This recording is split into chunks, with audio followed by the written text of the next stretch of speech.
Hello दोस्तों, सितारे global point में आपका स्वागत है। तो आज हम आपको क्लास 12th का मॉडल पेपर कराने वाले हैं। ये मॉडल पेपर आप समझिए आपकी प्रैक्टिस के लिए होगा। किसके लिए होगा? ये मॉडल आपकी प्रैक्टिस के लिए होगा। अगर इस मॉडल में आप यानी कि यहाँ पर 100 क्वेश्चन मिलेगा आपको, और 100 क्वेश्चन में अगर 60-70 आपसे बन गया है ना, अगर आपसे 60-70 क्वेश्चन बन रहा है तो समझिए आपकी तैयारी काफ़ी अच्छी है। तो चलिए हम लोग आगे की ओर बढ़ते हैं और ऑब्जेक्टिव क्वेश्चन को लगाते हैं। इस वीडियो को अगर आपको अच्छा लगे यह वीडियो तो आप अपने दोस्तों में ज़रूर शेयर कीजिएगा, है ना। तो चलिए आगे की ओर बढ़ते हैं। चलिए सबसे यहाँ पर आगे की ओर बढ़ेंगे। यहाँ पर देखिएगा अगला प्रश्न। तो यहाँ पर सबसे पहला जो प्रश्न है आपका कि दक्षेस का मुख्यालय कहाँ स्थित है। तो यहाँ पर आप लोग देख लीजिएगा, दक्षेस का मुख्यालय जो कि है आपका काठमांडू में है। नेपाल की राजधानी काठमांडू में है। दक्षेस की बात करें तो देखिए दक्षेस को ही बोला जाता है सार्क। क्या बोलते हैं? सार्क के नाम से दक्षेस को ही जाना जाता है। तो ये आप याद रखिएगा सार्क। इसमें कुल कितना देश शामिल है? तो इसमें देखिएगा कुल 8 देश शामिल है। सार्क में कुल कितने देश शामिल है? तो आपको याद रखना है 8 देश शामिल है। ये आपको याद रखना होगा। सार्क की स्थापना जो है आपका कब हुआ था? 1985 ईस्वी में। ये भी आपको याद रखना है क्योंकि ये भी एग्ज़ाम में पूछा जाएगा, है ना। तो और देखिए दक्षेस का पहला सम्मेलन कहाँ हुआ था? तो बांग्लादेश की राजधानी ढाका में। ये भी आपको याद रखना है, बांग्लादेश की राजधानी ढाका में हुआ था। ये भी आपको याद रखना है। तो चलिए हम लोग आगे की ओर बढ़ेंगे और अगला प्रश्न करेंगे। इतना सारा डिटेल में आपको याद होना चाहिए। तो चलिए हम लोग अगला प्रश्न की ओर बढ़ते हैं। देखिए यहाँ पर बहुत ही आसान प्रश्न है। आपको बस थोड़ा सोचना है, समझना है, फिर आंसर देना है। जैसे देखिए भारत और पाकिस्तान का युद्ध कब हुआ, है ना। तो बताइए, भारत और पाकिस्तान का युद्ध हुआ था 1971 में, लेकिन 1972 में क्या हुआ? समझौता हुआ। तो 1971 में क्या हुआ था? युद्ध, है ना। तो भारत और पाकिस्तान का युद्ध कब हुआ? 1971 ईस्वी में। और 1972 ईस्वी में ही क्या हो जाता है? शिमला समझौता। क्या होता है? शिमला समझौता होता है। किनके बीच? तो बोलिएगा भारत के प्रधानमंत्री इंदिरा गांधी, भारत के प्रधानमंत्री इंदिरा गांधी और पाकिस्तान के राष्ट्रपति जुल्फिकर अली भुट्टो के साथ होता है। तो ये बात आप याद रखिएगा कि भारत के प्रधानमंत्री इंदिरा गांधी और पाकिस्तान के राष्ट्रपति जुल्फिकर अली भुट्टो के साथ शिमला समझौता जो है होता है। शिमला समझौते पर हस्ताक्षर होता है। कब? 1972 ईस्वी में। ये क्वेश्चन आप जरूर याद रखिएगा, एग्जाम के पॉइंट ऑफ व्यू से बहुत ही इंपॉर्टेंट है। पूछा जाएगा कि शिमला समझौता कब हुआ? तो 1972 बोलिएगा। चलिए अगला प्रश्न की ओर बढ़ते हैं। तो आप अगला प्रश्न देखिएगा, संयुक्त राष्ट्र संघ के वर्तमान महासचिव कौन है? तो यहाँ पर क्या हो जाएगा? वो एंटोनियो गुटेरस, जो कि पुर्तगाल के, है ना। कहाँ के हैं? पुर्तगाल के। पूर्व के प्रधानमंत्री भी ये रह चुके हैं पुर्तगाल के। तो एंटोनियो गुटेरस यहाँ पर राइट आंसर हो जाएगा। संयुक्त राष्ट्र संघ के किस अंग को 1994 में निलंबित कर दिया गया, है ना। तो किस को निलंबित कर दिया गया था?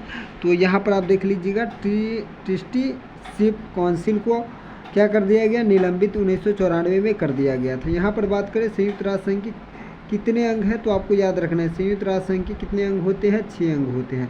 तो ये आप जरूर याद रखिएगा। चलिए अगला प्रश्न की ओर बढ़ते हैं। संविधान सभा के अस्थायी अध्यक्ष कौन थे? देखिए संविधान सभा के अस्थायी अध्यक्ष पूछा है डॉक्टर राजेंद्र प्रसाद, यहाँ पर राइट आंसर हो जाएगा। जबकि अस्थायी पूछा जाता, जबकि अस्थायी आपसे पूछा जाता तो आप क्या लगाते बताइए? तो अस्थायी जब भी आपसे पूछेगा तो डॉक्टर सच्चिदानंद सिन्हा लगाना है। क्या लगाना है आपको? सच्चिदानंद सिन्हा लगाना है। सच्चिदानंद सिन्हा आपको आंसर टिक करना होगा। तो चलिए अगला क्वेश्चन की ओर बढ़ते हैं। अगला प्रश्न देखिएगा, किस राजनीतिक दल ने संविधान सभा की बैठकों का बहिष्कार किया, है ना। तो इसका संविधान सभा के दल का बहिष्कार किसने किया था? मुस्लिम लीग। आप लोग ये बताइए कि मुस्लिम लीग का आविष्कार कब हुआ? तो आप लोग बताइएगा कि सर मुस्लिम लीग का जो स्थापना है वो कब हुआ था? तो 1906 में हुआ था, है ना। ये प्रश्न आप याद रखिएगा। और बंगाल विभाजन भी आप याद रखिएगा। बोलिए बंगाल विभाजन कब हुआ? तो आप बोलिएगा सर बंगाल विभाजन जो है आपका 1905 में हुआ। बंगाल विभाजन कब हुआ? 1905 में हुआ। ये भी प्रश्न आप जरूर याद रखिएगा। बंगाल विभाजन किसके समय हुआ था? तो लॉर्ड कर्जन के समय। ये आप याद रखिएगा। तो चलिए अगला प्रश्न की ओर बढ़ते हैं। अगला प्रश्न देखिएगा, किस संशोधन द्वारा भारतीय संविधान की प्रस्तावना में पंथ निरपेक्ष शब्द को जोड़ दिया गया था? तो आपका हो जाएगा 42वां संविधान संशोधन द्वारा जो है पंथ निरपेक्ष शब्द को जोड़ा गया। 42वां संविधान संशोधन कब हुआ था? 1976 में।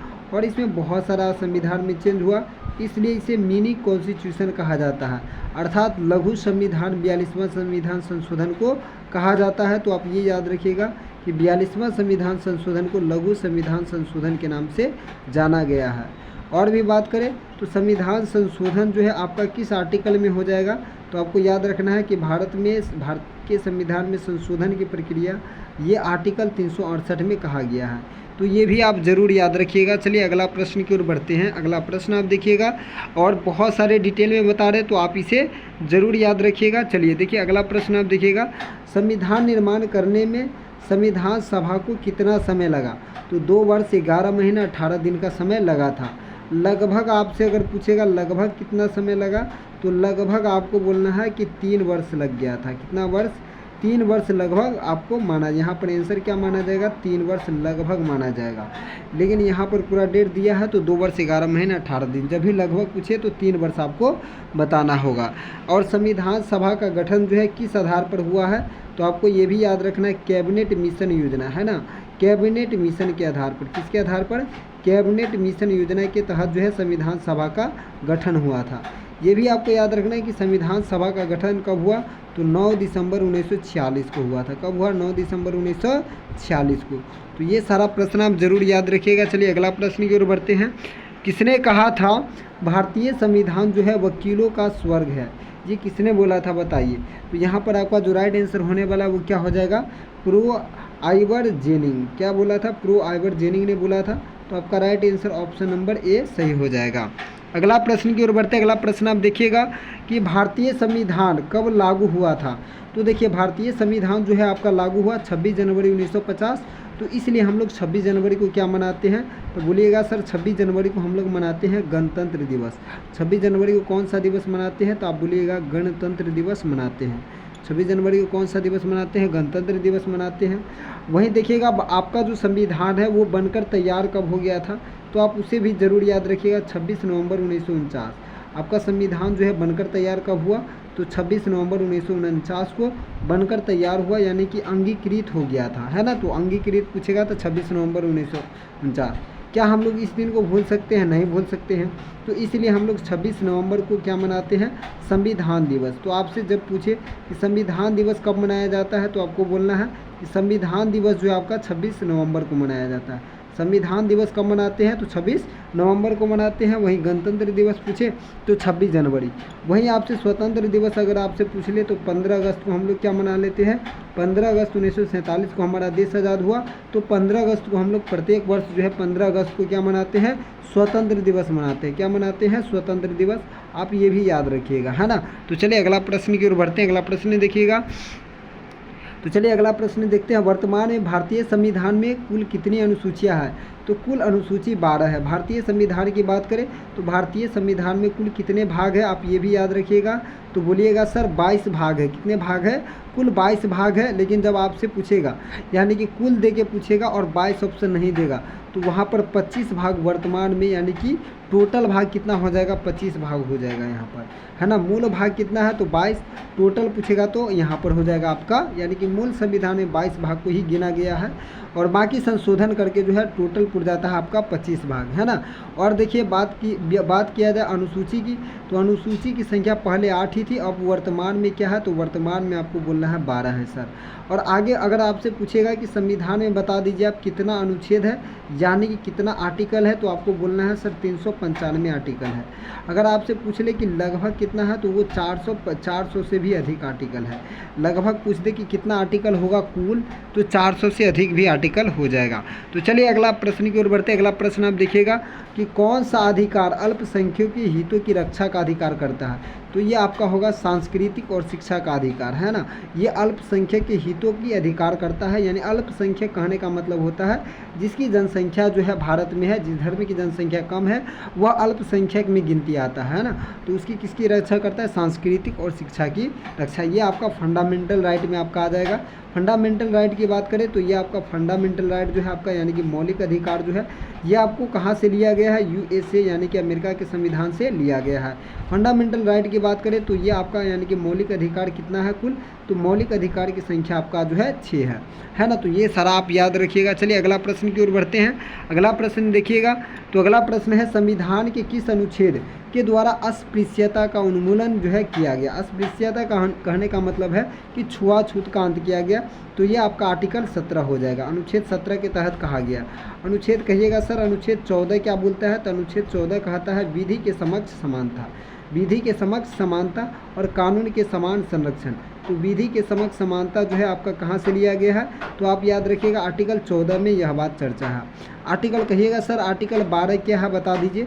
तो 12 में आपका परिभाषा है, 12 में क्या है, तो 12 देखिए यानी कि मौलिक अधिकार की बात करें, फंडामेंटल राइट, ये किस अनुच्छेद से किस तक है, तो यानी कि बोलिएगा सर 12 अनुच्छेद से लेकर के 35 अनुच्छेद हमें पढ़ना होता है।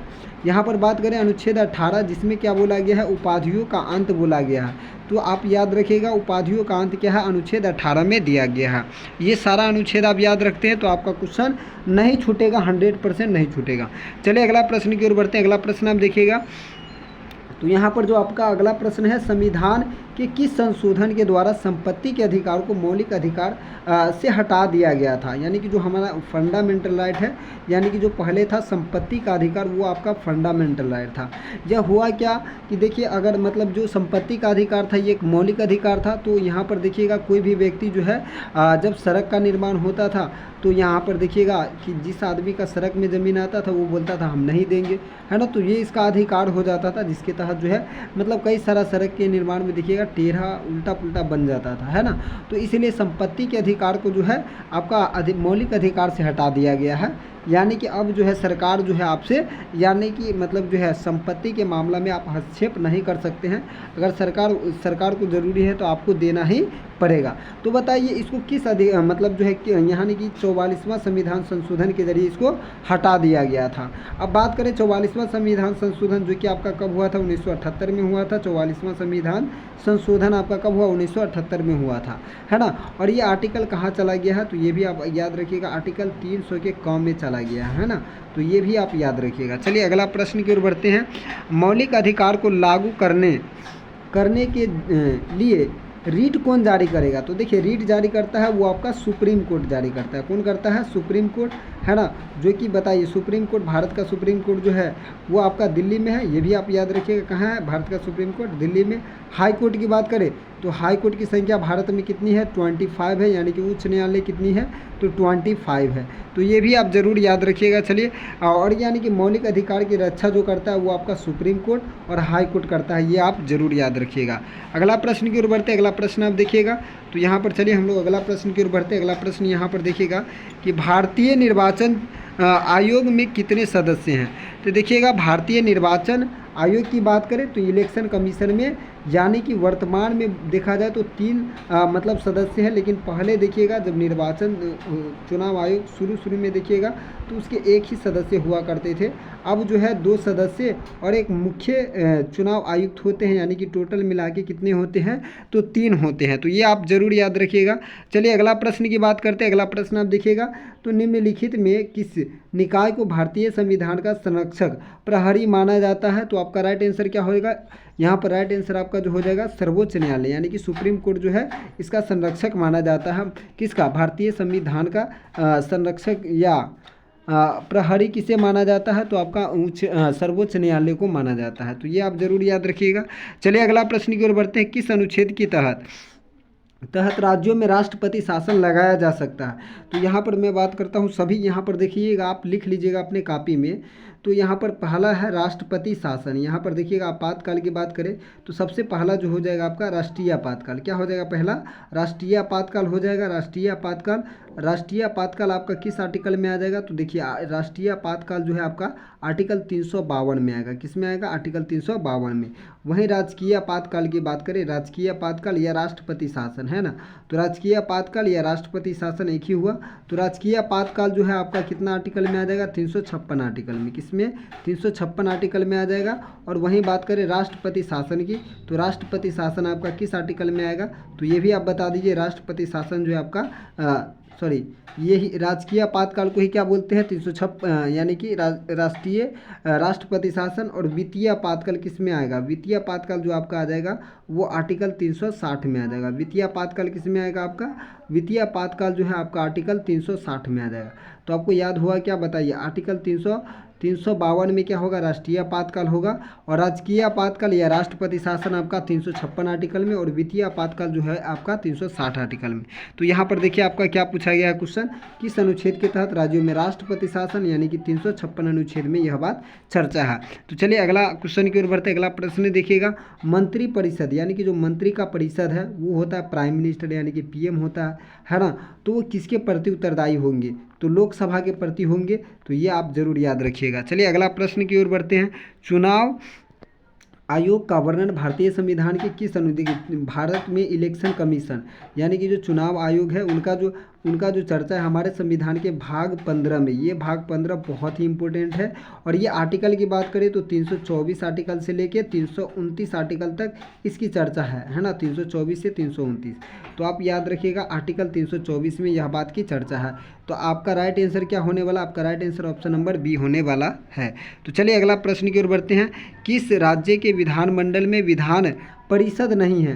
तो देखिए यहाँ पर मैं आपको ट्रिक बता देता हूँ, यू आम बिकते हैं, इसका ट्रिक क्या है, यू आम बिकते हैं इसका ट्रिक है। तो ये आप ज़रूर याद रखिएगा, यू आम बिकते हैं, ट्रिक याद रखिएगा तो काफ़ी आसान से बनेगा। यू से क्या हो जाएगा आपका उत्तर प्रदेश, आ से क्या हो जाएगा आंध्र प्रदेश, एम से क्या होगा महाराष्ट्र, बी से बिहार होगा, के से कर्नाटक, त से तेलंगाना, है ना। तो ये आप याद रखिएगा। देखिए आप यहाँ पर मिला लीजिए आप, तो बिहार में है ही तो बिहार गलत हो जाएगा, यू से उत्तर प्रदेश था ये भी गलत हो जाएगा, कर्नाटक भी है गलत हो जाएगा। आपका ऑप्शन नंबर डी जो है सही आंसर हो जाएगा। चलिए अगला प्रश्न की ओर बढ़ते हैं, संसद के संयुक्त बैठक की अध्यक्षता जो है कौन करते हैं। तो संसद के संयुक्त बैठक की अध्यक्षता जो है आपका लोकसभा के अध्यक्ष करते हैं। कौन करेगा, लोकसभा के अध्यक्ष करते हैं। राज्यसभा के सदस्यों का कार्यकाल कितना होता है, तो राज्यसभा यहाँ पर देखिएगा राज्यसभा का जो कार्यकाल होता है वो आपका 6 वर्ष होता है। यहीं पर आपसे पूछ देता है कि लोकसभा यानी कि बताइए, लोकसभा यानी कि जो हम लोग संसद को चुन कर भेजते हैं यानी कि जिनको जनता चुन के भेजता है उनका जो कार्यकाल होता है वो 5 वर्ष का होता है। कितना होता है, 5 वर्ष का होता है। और राज्यसभा का प्रत्येक 2 वर्ष के बाद जो है इनका चुनाव होता रहता है, हर 2 साल के बाद इनका चुनाव होगा। लेकिन इनका कार्यकाल कितना होगा, 6 वर्ष का। और बताइए इसका एज लिमिट कितना होगा राज्यसभा होने के लिए, तो कहिएगा सर राज्यसभा होने के लिए हमें 30 वर्ष होना जरूरी होता है।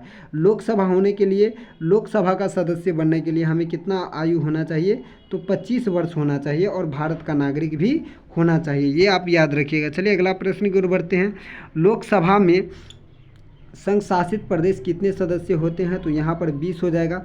लोकसभा की बात करें तो देखिए संविधान में जो लोकसभा सीटें हैं टोटल, ये अधिकतम पूछेगा तो आपको मारना है 550। अधिकतम सीटें संविधान में मतलब जो है संसद में कुल कितने लोकसभा सीटें हैं, तो आपका जो हो जाएगा 550 अधिकतम। लेकिन यहाँ पर जो चुनाव होगा वो कितने के लिए होता है, 545 के लिए होता है, जिनमें से 2 राष्ट्रपति क्या कर देगा, मनोनीत करेगा, और 543 के लिए क्या होगा, चुनाव होगा। जिनमें से 20 कहाँ से आएंगे, तो 20 बोलिएगा सर 20 यूटी राज्य से यानी कि केंद्र शासित प्रदेश से आएंगे। बाकी कहिएगा कि सर 500 जो 523 मतलब यहाँ पर कितना बच चुका है, 523 जो आपका आ जाएगा कहाँ से, राज्य से। तो ये आप याद रखिएगा। चलिए अगला प्रश्न की ओर बढ़ते हैं, उच्च न्यायालय के न्यायाधीशों की सेवानिवृत्ति आयु कितनी होती है, तो यहाँ पर आपका राइट आंसर हो जाएगा ऑप्शन नंबर बी 62 वर्ष हो जाती है। चलिए अगला प्रश्न की ओर बढ़ते हैं, भारत में उच्च न्यायालय की संख्या कितनी, हमने आपको बताया था 25 है, तो ये भी आप याद रखिएगा। अधिकतम उच्च न्यायालय कहाँ है, तो आप ये भी याद रखिएगा इलाहाबाद, क्या हो जाएगा, इलाहाबाद में, है ना। तो अधिकतम उच्च न्यायालय नहीं भूलिएगा, अधिकतम उच्च न्यायालय में जजों की संख्या कहाँ ज़्यादा है, तो इलाहाबाद देखिएगा, इलाहाबाद हाई कोर्ट में जो है उच्च न्यायालय में जजों की संख्या सबसे अधिक है। तो ये भी आप याद रख सकते हैं। ये सब एक्स्ट्रा हो गया। संविधान के किस अनुसूची में केंद्र और राज्य के बीच का शक्ति का विभाजन है, तो यहाँ पर देखिए 7वां अनुसूची, क्या हो जाएगा, मैं आपको सभी अनुसूची बता देता हूँ, आप याद रखिएगा। देखिए यानी कि यहाँ पर जो पहला अनुसूची है ये कहता है, यहाँ पर देखिए चौथा जो अनुसूची है ना, तो वो आपका बोलता है राज्यसभा में सीटों की बंटवारा, है ना। 10वां जो अनुसूची है ये आपका दल बदल कानून है, क्या है, दल बदल कानून। 10वां में क्या है आपका, दल बदल कानून हो जाएगा, 10वां अनुसूची में दल बदल कानून। कहिएगा सर 9वां अनुसूची में क्या है, यहाँ पर देख लीजिए 9वां अनुसूची भी दिया है। तो 9वां अनुसूची में जो आपका चर्चा है वो भूमि का है, किसका चर्चा है, भूमि का चर्चा है, भूमि सुधार से संबंधित हो जाएगा। तो ये आप जरूर याद रखिएगा। चलिए अगला क्वेश्चन की ओर बढ़ते हैं, पंचायती राज दिवस जो है 24 अप्रैल को मनाया जाता है, पंचायती राज दिवस। आप ये याद रखिएगा। आप ये बता दीजिए कि बताइए सबसे पहला जो है पंचायत है ना, पंचायती यानी कि यहाँ पर जो पंचायती राज की स्थापना किया गया था। और ये बताइए आपकी पंचायती राज व्यवस्था जो है सबसे पहले कहाँ लागू किया गया और कब लागू हुआ?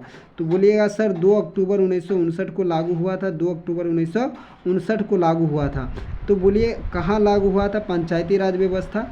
तो आपका जो पंचायती राज व्यवस्था है वो आपका कहाँ लागू हुआ था? तो आप ये भी याद रखिएगा, तो राजस्थान के नागौर जिला, क्या बोलिएगा, कहिएगा सर राजस्थान के नागौर जिला में जो है सबसे पहले मतलब पंचायती राज व्यवस्था जो है लागू किया गया था। और ये पंचायती राज व्यवस्था जो है आपका मतलब किसके, मतलब पंचायती राज व्यवस्था के कितने स्तर है? तो 3 स्तर है। और ये देने वाले कौन थे? बलवंत राय मेहता समिति के द्वारा दिया गया त्रिस्तरीय पंचायती राज व्यवस्था। तो ये सारा क्वेश्चन अगर आप याद रखते तो आपका प्रश्न जो है नहीं छूटेगा। चलिए अगला प्रश्न की ओर बढ़ते हैं। 73वां और 74वां संविधान संशोधन जो है कब हुआ? तो 1993 में। देखिए 73वां संशोधन जो है आपका पंचायती राज से संबंधित है ना, पंचायती राज से संबंधित हो जाएगा। वहीं बात करें 74वां, तो 74वां संविधान संशोधन जो है आपका नगर या शहर से संबंधित हो जाएगा, नगर और शहरीय पंचायत से संबंधित होगा। तो यहाँ पर बात करें 73वां जो संविधान संशोधन था वो भी आपका 1993 में हुआ। और नगर यानी कि सबसे पहले नगरीय जो पंचायत है वो लागू हुआ था आपका मद्रास और चेन्नई में, है ना। तो मद्रास और चेन्नई ये भी आप याद रख सकते हैं, ये भी प्रश्न ये भी बहुत बार पूछा गया। तो चलिए अगला प्रश्न की ओर बढ़ते हैं। भारतीय संविधान के किस अनुच्छेद में संशोधन की प्रक्रिया है? तो ये हमने आपको बताया था 368 आर्टिकल में ये चीज़ की चर्चा है। तो चलिए अगला प्रश्न की ओर बढ़ते हैं। अगला प्रश्न आप देखिएगा, यहाँ पर देखिए अगला प्रश्न है कि राज्य के पुनर्गठन आयोग के अध्यक्ष कौन थे? तो यहाँ पर आपका right answer option number C हो जाएगा, न्यायमूर्ति फजल अली थे। चलिए अगला क्वेश्चन की ओर बढ़ते हैं। अगला क्वेश्चन देखिएगा, भाषाई आधार पर सबसे पहले किस राज्य की रचना हुई? तो आपका आंध्र प्रदेश हो जाएगा। 1953 में सबसे पहला भाषाई आधार पर राज्य बनने वाला है वो आंध्र प्रदेश था, है ना। तो ये आप जरूर याद रखिएगा। चलिए अगला क्वेश्चन की ओर बढ़ते हैं। अगला क्वेश्चन देखिएगा, भारत के प्रथम उप प्रधानमंत्री कौन थे? तो सरदार वल्लभ भाई पटेल थे, है ना। ये भारत के प्रथम गृह मंत्री भी थे, क्या थे? गृह मंत्री भी थे भारत के प्रथम। पूछेगा गृह मंत्री कौन थे? तो आप ये सब स्क्रीनशॉट मार लीजिएगा तो आप एक बहुत आसान हो जाएगा। देखिए ये आपका भारत के गृह मंत्री भी थे। और यहाँ पर देखिएगा इन्हें लौह पुरुष के नाम से जाना जाता है। किन पुरुष के नाम से जाना जाता है? बोलिएगा सर लौह पुरुष के नाम से सरदार वल्लभ भाई पटेल को जाना जाता है। तो ये भी क्वेश्चन आप याद रख सकते हैं, बहुत इंपॉर्टेंट है। चलिए अगला क्वेश्चन की ओर बढ़ते हैं। ताशकंद समझौता जो है आपका कब हुआ? तो यहाँ पर बात करें 1965 में भारत पाकिस्तान का युद्ध होता है। और 1966 में देखिएगा यानी कि ताशकंद समझौता होता है। तो ये भी आप जरूर याद रखिएगा। चलिए अगला क्वेश्चन की ओर बढ़ते हैं। अगला क्वेश्चन देखिएगा, कांग्रेस युवा तुर्कों में किसे जाना जाता है? तो चंद्रशेखर। यहाँ पर आपका right answer option number B जो है सही हो जाएगा। अगला क्वेश्चन की ओर बढ़ते हैं। अगला क्वेश्चन देखिएगा, स्वतंत्र भारत में पहली बार आम चुनाव कब हुआ? कहिएगा सर जो 1947 में हुआ। क्या वो 1947 में चुनाव हुआ? बिल्कुल नहीं चुनाव हुआ था। यानी कि 1947 में जो पंडित जवाहरलाल नेहरू जी प्रधानमंत्री बने थे वो बिना चुनाव के ही बने थे। क्या बने थे? बिना चुनाव के ही। लेकिन पहली बार भारत में चुनाव कब हुआ था? तो 5 साल के बाद जो है पहली बार 1952 में जो है चुनाव हुआ था। और देखिएगा 1964 तक जो है इनका कार्यकाल रहता है। कब तक? 1964 तक जो है इनका कार्यकाल रहता है। किनका? तो पंडित जवाहरलाल नेहरू का। देखिए 1952 से 1964 तक आता है। 1947 में भी यही थे, है ना। तो यहाँ पर आपका right answer option number C जो है सही हो जाएगा। तो देख सकते हैं कि कांग्रेस का कितना दबदबा रहा है। चलिए अगला क्वेश्चन की ओर बढ़ते हैं। यहाँ पर देखिएगा भारत के प्रथम कानून मंत्री कौन थे? तो यहाँ पर जो आपका राइट आंसर हो जाएगा option number B, Bhimrao Ambedkar थे। और पूछेगा अगर आपसे कि प्रारूप समिति के अध्यक्ष भी कौन थे? तो आपको ये भी याद रखना है कि प्रारूप समिति के जो अध्यक्ष थे वो आपका भीमराव अम्बेडकर ही थे। प्रारूप समिति के अध्यक्ष कौन थे? भीमराव अम्बेडकर ही थे। तो ये भी याद रखिएगा। संविधान के पिता किसे कहा जाता है? संविधान के पिता या जनक किसे कहा जाता है? तो ये भी आप याद रखिएगा, संविधान का जनक जो है भीमराव अम्बेडकर को कहा जाता है। संविधान का जनक या पिता किसे कहते हैं? भीमराव अम्बेडकर को कहा जाता है। भारत में कौन सी दलीय व्यवस्था वर्तमान में मौजूद है? तो यहाँ पर आपका right answer option number C जो है सही हो जाएगा, बहुदलीय व्यवस्था। योजना आयोग को भंग कर कौन सा आयोग आया? तो यहाँ पर देखिए आप नोट कर लीजिएगा। देखिए योजना आयोग को भंग कब कर दिया गया? सबसे पहला क्वेश्चन यह बनेगा कि योजना आयोग को भंग कब कर दिया गया? 2014 ईस्वी में। कब? 2014 ईस्वी में। योजना आयोग को भंग करके कौन सा आयोग आया? तो कहिएगा सर नीति आयोग आ गया। क्या आ गया?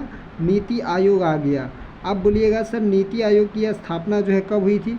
तो 1 जनवरी 2015, 1 जनवरी 2015 को ही थी। वहीं बात करें योजना आयोग की स्थापना जो है आपका योजना आयोग, इसकी स्थापना कब हुई थी, तो ये भी आप याद रख लीजिएगा 15 मार्च 1950 को, 15 मार्च 1950 को इसकी स्थापना हुई थी।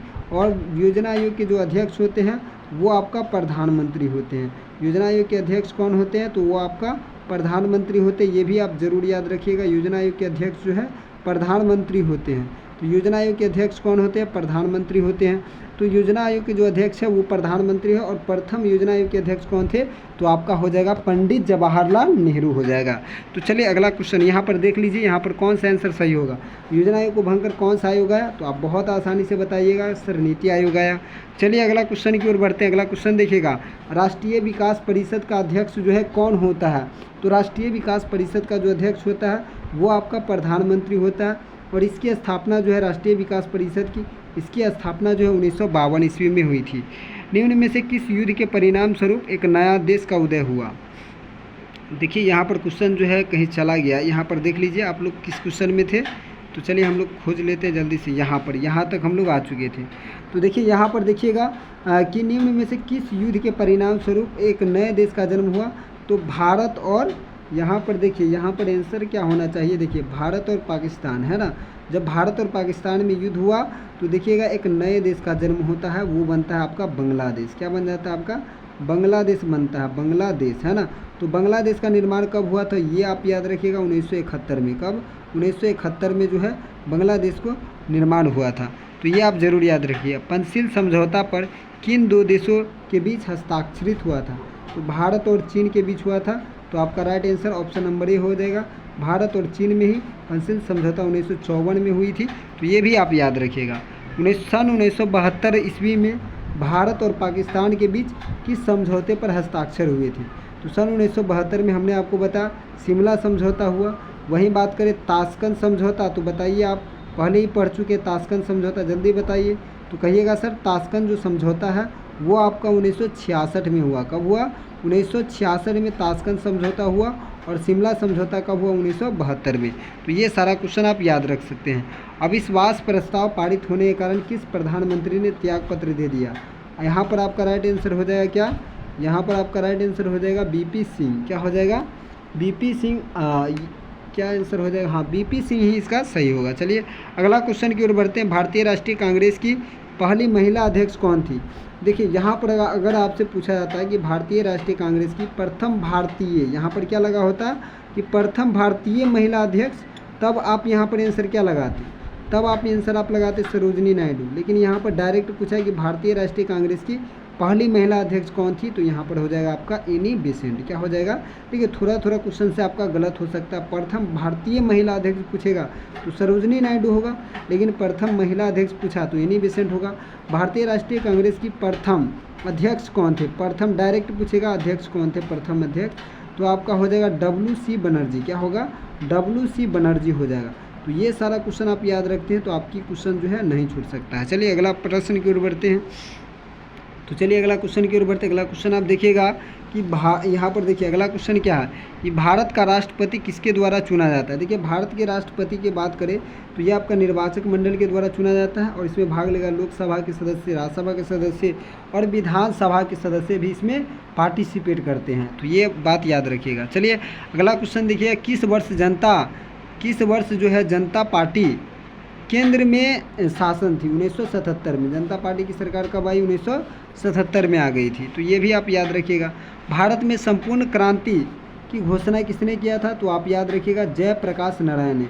संपूर्ण क्रांति की घोषणा जो है आपका 5 जून 1974 को हुआ, 5 जून 1974। ये भी आप याद रखिएगा 5 जून 1974। ये आपका पटना के गांधी मैदान से हुआ था और इसे ही छात्र आंदोलन के नाम से जानते हैं।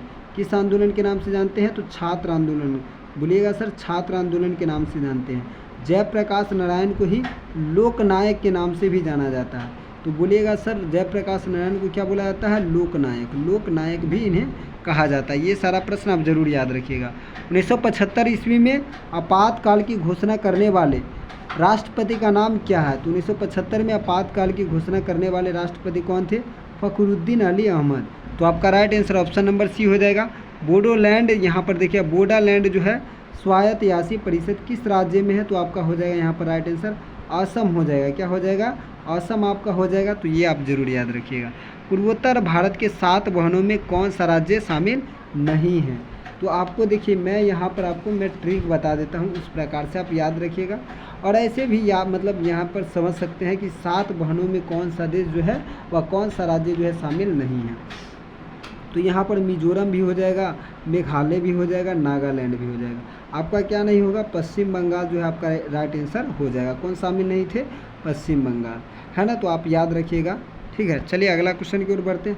7 सिस्टर वाला राज्य कौन है? तो देखिए जब आप भारत की मैप बनाइएगा, भारत की मैप कुछ इस प्रकार से तो यहाँ पर देखिएगा इस प्रकार से भारत का जो मैप है ऐसे करके जब आइएगा, है ना, तो यहाँ पर जो ऐसे करके जो बनता है, तो यहाँ इधर का जो स्टेट होता है ना, इधर का जो स्टेट है वही क्या है, इधर का जो स्टेट है यही 7 सिस्टर है, यानी कि 7 राज्य हैं। तो इधर का सिस्टर आप मैप से देख लीजिएगा, आपको याद हो जाएगा बहुत आसान से। प्रथम पिछड़ा वर्ग आयोग के अध्यक्ष कौन थे? तो यहाँ पर क्या हो जाएगा? काका साहेब कालेलकर, है ना, आपका राइट आंसर हो जाएगा। चलिए अगला क्वेश्चन, किस प्रधानमंत्री ने मंडल आयोग की सिफारिश को लागू किया था? तो यहाँ पर जो आपका राइट आंसर हो जाएगा क्या हो जाएगा? तो आपका राइट आंसर क्या होने वाला बताइए? तो यहाँ पर राइट आंसर हो जाएगा वीपी सिंह हो जाएगा। कौन सा संविधान शहरी स्थानीय स्वशासन से जुड़ा है? तो मैं आपको बताया था 74वां, क्या 74वां 73वां पंचायती राज से है। किस प्रधानमंत्री ने 1991 ईस्वी में पूरब की ओर देखो नीति का आरंभ किया? तो पूरब की ओर देखो नीति किसने आरंभ किया था? तो आपको बोलना है कि सर पूरब की ओर देखिए बीपी नरसिम्हा राव ने किया था, है ना। सूचना का अधिकार जो है किस वर्ष लागू हुआ? 2005 ईस्वी में। तो ये भी आप याद रखिएगा। चलिए अगला क्वेश्चन है, अगला क्वेश्चन क्या है? दलित पैंथर्स नामक भारतीय संगठन की स्थापना भारत के किस राज्य में हुई थी? तो महाराष्ट्र राज्य में। आपका right answer option number C हो जाएगा। चलिए अगला प्रश्न की ओर बढ़ते हैं। बलवंत राय मेहता समिति कितने स्तरीय पंचायती राज को जो है सिफारिश दी? 1 स्तरीय या 2 स्तरीय या त्रिस्तरीय? हमने आपको अभी बताया त्रिस्तरीय पंचायती राज व्यवस्था जो देने वाले थे वो आपका बलवंत राय मेहता समिति के द्वारा ही दिया गया था। तो ये भी आप याद रखिएगा। प्रथम गुट निरपेक्ष सम्मेलन के अध्यक्ष कौन थे? तो प्रथम गुट निरपेक्ष सम्मेलन के अध्यक्ष जो थे आपका हो जाएगा मार्शल टीटो या जोसेफ ब्रिज टीटो हो जाएगा। चलिए अगला क्वेश्चन की ओर बढ़ते हैं। अगला क्वेश्चन आप देखिएगा, तो अगला क्वेश्चन यहाँ पर क्या हो जाएगा? देखिए अगला क्वेश्चन जो हो जाएगा आपका, भारत ने पहला परमाणु परीक्षण कब किया? तो 1974 में भारत ने पहला परमाणु परीक्षण किया।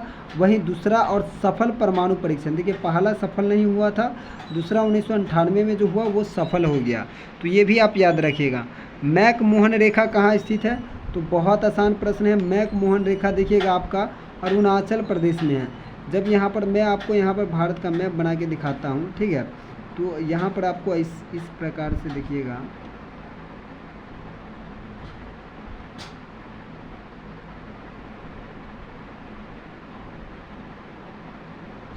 तो यहाँ पर देखिएगा आपका अरुणाचल प्रदेश आता है और भारत और चीन के बीच में यहाँ पर जो रेखा बना है वही है मैक मोहन लाइन। क्या है? McMahon Line. और भारत और पाकिस्तान के जो बीच में बना है उसे बोलते हैं कौन लाइन? तो उसे बोला गया है रेड क्लिफ लाइन। क्या बोला गया है? Red Cliff line. पाकिस्तान और अफगानिस्तान के बीच की रेखा को बोलते हैं डूरंड रेखा। भारत और बांग्लादेश, देखिएगा भारत और बांग्लादेश के बीच की रेखा है उसको बोलते हैं हम लोग क्या? Zero line. क्या बोलते हैं? Zero line. तो ये भी आप जरूर याद रखिएगा। चलिए अगला क्वेश्चन की ओर बढ़ते हैं। अगला क्वेश्चन देखिएगा, निम्नलिखित में कौन सा देश सार्क का सदस्य नहीं है? तो बताइए सार्क का सदस्य कौन नहीं है? तो यहाँ पर आप बता सकते हैं कि सार्क का सदस्य नहीं है, बताइए कौन सा आंसर सही हो जाएगा आपका। तो मैं यहाँ पर आपको पहले ट्रिक बता देता हूँ, तब आप यहाँ पर आंसर लगा लीजिएगा। यहाँ पर जो आपका ट्रिक है MBBS पीना, क्या याद रखिएगा? MBBS पीना। अब यहाँ से भी आप आंसर, एम से हो जाएगा आपका मालदीव, म्यांमार नहीं होगा, एम से मालदीव हो जाएगा, है ना। तो यानी कि एम से मालदीव हो जाएगा, बी से बांग्लादेश हो जाएगा, बी से भूटान हो जाएगा, एस से आपका क्या हो जाएगा? तो कहिएगा सर एस से क्या होगा आपका, बताइए। तो एस से श्रीलंका हो जाएगा, पी से आपका पाकिस्तान होगा, आई से इंडिया हो जाएगा, एन से नेपाल हो जाएगा, ए से क्या होगा? अफगानिस्तान हो जाएगा। तो नेपाल को हटा दीजिए, भारत को हटा दीजिए, बी से भूटान हुआ, भूटान को हटा दीजिए, यहाँ पर म्यांमार आपका राइट आंसर होगा, एम से आपका मालदीव होगा, ये आप याद रखिएगा। चलिए सार्क का प्रथम सम्मेलन किस देश में हुआ? ये हमने आपको बता दिया है कि सार्क का प्रथम सम्मेलन बांग्लादेश की राजधानी ढाका में हुआ था। अंतर्राष्ट्रीय न्यायालय का मुख्यालय कहाँ है? तो हमने आपको बताया अंतर्राष्ट्रीय न्यायालय का मुख्यालय जो है आपका दी हेग में है। चलिए अगला क्वेश्चन देखिएगा, भारतीय संविधान में मौलिक कर्तव्य संबंधित है तो आर्टिकल 51 के ए से संबंधित है।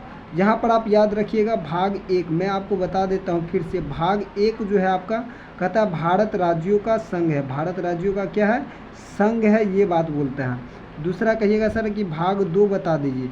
भाग 2 किससे संबंधित है? आपका नागरिकता से। भाग 2 किससे संबंधित है? तो बोलिएगा सर नागरिकता से संबंधित है। भाग 3 की बात करें तो भाग 3 जो है आपका वो मौलिक अधिकार फंडामेंटल राइट से संबंधित है। कहिएगा सर भाग 4 क्या है बताइए? तो भाग 4 जो है आपका भाग 4 वो आपका क्या है? डीपीएसपी है। क्या है? डीपीएसपी यानी कि राज्य के नीति निदेशक तत्व। और भाग 4 के क में देखिएगा आप, भाग 4 के क में आपका मौलिक कर्तव्य आएगा। यही पूछा है कि मौलिक कर्तव्य जो है किस आर्टिकल से? 51 ए से संबंधित होगा और 4 के क से संबंधित होगा। और मौलिक कर्तव्य जो आपका रूस से लिया गया, कहाँ से लिया गया? आपका रूस के संविधान से मौलिक कर्तव्य जो है लिया गया है। मौलिक कर्तव्य की संख्या की बात करें तो वर्तमान में इसकी संख्या जो है आपका 11 है। ये भी प्रश्न आपसे पूछा जा सकता है।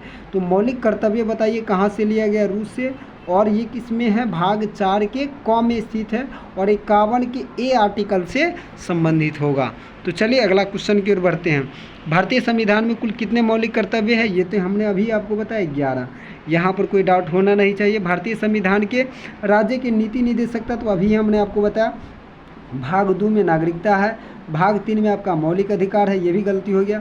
भाग 4 में है, बिल्कुल भाग 4 में राज्य के नीति निदेशक तत्व है, जो कि आपका कहाँ से लिया गया है? आयरलैंड से। कहाँ से लिया गया है? कहिएगा सर आयरलैंड से ही तो लिया गया है। आयरलैंड से लिया गया। कहिएगा सर भाग 5 में क्या है? तो भाग 5 में संघ की चर्चा है। भाग 5 में क्या है? संघ की चर्चा है। कहिएगा सर भाग 6 में क्या है? तो भाग 6 में आपका राज्य हो जाएगा। वहीं बात करें कहिएगा सर कि बताइए कि भाग 9 में क्या है? आपका पंचायत राज आ जाएगा भाग 9 में। कहिएगा सर भाग 15 में क्या है? तो भाग 15 में इलेक्शन कमीशन आ जाएगा, यानी कि निर्वाचन चुनाव आयोग आ जाएगा। तो ये भाग सब बहुत ही इंपॉर्टेंट है, ये आप जरूर याद रखिएगा। कहिएगा सर भाग 11 में क्या है? तो भारत यानी कि संघ राज्य के यानी कि राज्य और मतलब देखिए केंद्र और राज्य का संबंध भाग 11 में है। तो ये सब आप याद रखिएगा ना, तो आपका क्वेश्चन ही नहीं छूटेगा, है ना। तो ये सब भाग आप भी याद रखिएगा, बहुत इंपॉर्टेंट बताएं। यहाँ पर देखिए 19वें अनुच्छेद में नागरिकों की कुल कितनी स्वतंत्रताएं प्राप्त है? तो यहाँ पर पहले जो था वो 7 था, लेकिन अब वर्तमान में कितना है? वो आपका 6 है। और 19वें आर्टिकल को ही क्या बोला गया है? संविधान का रीढ़। क्या बोला गया है? संविधान का रीढ़ बोला गया है। संविधान का रीढ़ किसे बोलते हैं? तो बोलिएगा आर्टिकल 19 को। आर्टिकल 19 को बोलते हैं। कहिएगा सर किस आर्टिकल को कभी भी समाप्त नहीं किया जाता है, यानी कि आपातकाल के दौरान भी समाप्त नहीं किया जा सकता है? तो वो आर्टिकल 20 और आर्टिकल 21 जो है। और आर्टिकल 21 जो है आपका प्राण दैहिक स्वतंत्रता है। तो ये आप जरूर याद रखिएगा। चलिए अगला क्वेश्चन की बात करते हैं। अगला क्वेश्चन यहाँ पर देखिएगा, राज्य में मुख्यमंत्री की नियुक्ति कौन करता है? तो जैसे देखिएगा देश में प्रधानमंत्री की नियुक्ति कौन करता है? राष्ट्रपति। उसी प्रकार राज्य में क्या करेगा? राज्यपाल करेगा, है ना। तो आप ये भी याद रखिएगा। चलिए अगला क्वेश्चन, राष्ट्रपति राज्यसभा के कितने सदस्यों को मनोनीत करता है? तो यहाँ पर बात करें राज्यसभा की, तो राज्यसभा के अधिकतम जो सदस्य होता है वो आपका कितना होता है बताइए? यहाँ पर देखिएगा 12 सदस्यों को मनोनीत करता है, यानी कि 200 यानी कि देखिएगा 245 सदस्यों के लिए चुनाव होता है, जिनमें से कितना 233 जो है 233 के लिए यहाँ पर चुनाव होगा, बाकी 12 जो है राष्ट्रपति चुन देगा, है ना। तो 12 को मनोनीत करता है। चलिए अगला क्वेश्चन की ओर बढ़ते हैं। राज्य सरकार का वास्तविक प्रमुख कौन होता है? तो राज्य सरकार का राज्यपाल हो जाएगा। अगला क्वेश्चन की ओर बढ़ते हैं। बिहार विधान परिषद, देखिए विधान परिषद सभी राज्यों में नहीं, हमने ट्रिक आपको बता दिया था इसे। कितने सदस्यों को मनोनीत कर सकता है? तो 1/6 को कर सकता है। अगला क्वेश्चन देखिएगा, अगला क्वेश्चन आप देख लीजिए। तो यहाँ पर अगला क्वेश्चन आप देखिएगा, तो यानी कि देखिए भारत में देखिएगा यहाँ पर लिखा है कि भारत में किसी मृत्युदंड पाए अपराधी को क्षमादंड प्राप्त करने की शक्ति किसके पास है? तो वो आपका राष्ट्रपति के पास है। आप आर्टिकल 72 आप पढ़िएगा। आर्टिकल 72 में दिया है कि भारतीय संविधान के आर्टिकल 72 में कि राष्ट्रपति किसी भी मृत्युदंड को अपराधी को क्षमा कर सकता है। तो आर्टिकल 72 में यह बात लिखी है। राज्यसभा का सदस्य होने के लिए कितना न्यूनतम उम्र चाहिए? तो बहुत आसान है, बताइए। राज्यसभा के लिए हमने आपको बताया 30 साल और लोकसभा के लिए 25 साल। तो ये सब तो डाउट नहीं होना चाहिए। लोकसभा का विघटन कौन करता है? देखिए लोकसभा का विघटन करेगा कौन? प्रधानमंत्री, है ना, प्रधानमंत्री कर देगा। अगला क्वेश्चन की ओर बढ़ते हैं। भारतीय संविधान के किस अनुच्छेद में अध्यादेश यानी कि राष्ट्रपति जारी करेगा? तो 123 आर्टिकल में हमने बोला था, और इसका बीच में रख दीजिए एक को, तो ये हो जाएगा राज्यपाल का अध्यादेश। तो ये भी आप याद रखिएगा, ये है राज्यपाल का अध्यादेश। किसका है? राज्यपाल का अध्यादेश है, तो ये भी आप याद रखिएगा। चलिए अगला क्वेश्चन की ओर बढ़ते हैं। लोकसभा के सदस्यों कितने वर्ष के लिए निर्वाचित होते हैं? ये भी हमने आपको बताया 5 वर्ष के लिए। लोकसभा के प्रथम अध्यक्ष कौन थे? तो ये आपका हो जाएगा जीवी मावलंकर, ये भी हमने आपको बताया। चलिए अगला क्वेश्चन की ओर बढ़ते हैं। भारत के चुनाव आयोग को किस सूची में रखा गया है? संघ सूची में रखा गया है। भारतीय संविधान की प्रस्तावना में कितने प्रकार के न्याय का वर्णन है? तो 3 प्रकार के, सामाजिक, आर्थिक और राजनीतिक। ये आप याद रखिएगा। भारत के राष्ट्रपति पर महाभियोग लगाने का अधिकार किसे है? तो संसद को यह अधिकार होता है ना। किसको अधिकार होता है? संसद को। और यह महाभियोग की प्रक्रिया कहाँ से लाया गया? तो बोलिएगा सर अमेरिका से लाया गया। कहाँ से? अमेरिका से लाया गया है, ठीक है। और किस आर्टिकल के तहत हम राष्ट्रपति पर महाभियोग लगा सकते हैं? तो आर्टिकल 61 के तहत। ये सभी हमने आपको बताया था। संयुक्त राष्ट्र संघ की स्थापना जो है कब हुई थी? तो आपका 1945 राइट आंसर होगा। संयुक्त राष्ट्र संघ के कितने अंग है? तो 6 अंग है, ये भी हमने आपको बताया है। चलिए अगला क्वेश्चन की ओर बढ़ते हैं। अगला क्वेश्चन देखिएगा। निम्नलिखित में सुरक्षा परिषद के अस्थायी सदस्य नहीं हैं। अस्थायी सदस्य कितने हैं? तो कहिएगा सर जिन्हें वीटो प्राप्त है वही तो अस्थायी सदस्य है। तो वीटो कुल कितने देश को प्राप्त है? बोलिएगा सर 5 देशों को प्राप्त है। कौन कौन देश है? तो बोलिएगा सर फ्रांस है, ब्रिटेन है, रूस है, चीन है, ठीक है। अमेरिका, ब्रिटेन, फ्रांस, रूस, चीन। तो अमेरिका नहीं होगा, फ्रांस नहीं होगा, फ्रांस को काट दीजिए। ब्रिटेन, चीन भी है, अमेरिका, फ्रांस, ब्रिटेन, चीन, ये तीनों ऑप्शन कट हो गया। जर्मनी यहाँ पर राइट आंसर हो जाएगा आपका। यहाँ पर पूछा है, देखिए निम्नलिखित में सुरक्षा परिषद के अस्थायी सदस्यों की संख्या कितनी है? तो अस्थायी होगा 10, अस्थायी हो जाएगा आपका 5, है ना, ये भी याद रखिएगा। चलिए अगला क्वेश्चन की ओर बढ़ते हैं। संयुक्त राष्ट्र संघ का मुख्यालय जो है आपका कहाँ स्थित है? तो आपका right answer option number A हो जाएगा, बी हो जाएगा, सॉरी, यहाँ पर न्यूयॉर्क सही हो जाएगा। अगला क्वेश्चन की ओर बढ़ते हैं। अगला क्वेश्चन आप देखिएगा। तो अगला क्वेश्चन क्या है? देखिए अगला क्वेश्चन यहाँ पर हो जाएगा आपका कि विश्व स्वास्थ्य संगठन का मुख्यालय कहाँ स्थित है? तो बताइए विश्व स्वास्थ्य संगठन का मुख्यालय जो है आपका जिनेवा में है। कहाँ है? जिनेवा। चलिए अगला क्वेश्चन। गुट निरपेक्ष आंदोलन का पहला सम्मेलन 1961 में और कहाँ हुआ था? बेलग्रेड में। कहाँ हुआ था? बेलग्रेड में हुआ था 1961 में, बेलग्रेड में। तो ये भी आप जरूर याद रखिएगा। चलिए अगला क्वेश्चन की ओर बढ़ते हैं। किस शहर में गुट निरपेक्ष आंदोलन का पहला सम्मेलन हुआ? बेलग्रेड में हुआ। चलिए अगला क्वेश्चन की ओर बढ़ते हैं। गुट निरपेक्ष आंदोलन का 19वां सम्मेलन 2024 में किस देश में होने जा रहा है? तो यहाँ पर देखिएगा युगांडा में होने जा रहा है। चलिए अगला क्वेश्चन, ये हो गया युगांडा में 2024 का बात है। सार्क यानी कि कितने सदस्य देश है? 8 सदस्य देश है, ये भी हमने आपको बता दिया।